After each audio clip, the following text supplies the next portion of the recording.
ആദ്യ റൗണ്ടുകളിൽ UDF വളരെ വലിയ പ്രതീക്ഷ വെച്ച് പുലർത്തിയിരുന്നു.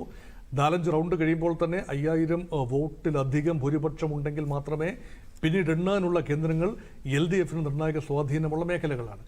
അതുകൊണ്ട് UDFന് പ്രതീക്ഷിച്ച ഒരു മുന്നേറ്റം ആദ്യ റൗണ്ടുകളിൽ ഉണ്ടായില്ല എങ്കിൽ പോലും കൺസിസ്റ്റൻ്റായി UDFന് എല്ലാ റൗണ്ടുകളിലും ആധിപത്യം ഇതുവരെ നിലനിർത്താനായി എന്നത് പ്രത്യേകമായി കാണാം.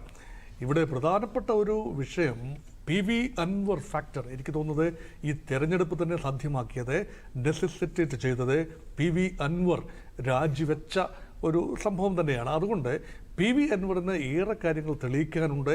PV അൻവർ ജയപരാജയങ്ങളെ നിർണയിക്കുന്ന രീതിയിലേക്ക് അൻവർ പിടിക്കുന്ന വോട്ടുകൾ വളരുമോ?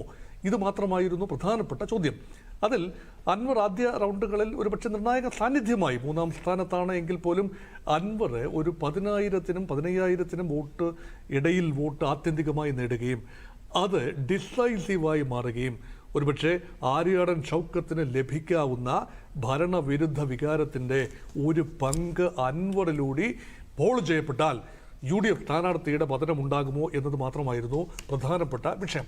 അടിസ്ഥാനപരമായി ആ മണ്ഡലത്തിൻ്റെ ഒരു പ്രത്യേകത, രാഷ്ട്രീയ പ്രത്യേകതകൾ അനുസരിച്ച് മുസ്ലിം ലീഗിനും കോൺഗ്രസിനും നിർണായക സ്വാധീനമുള്ള മണ്ഡലം.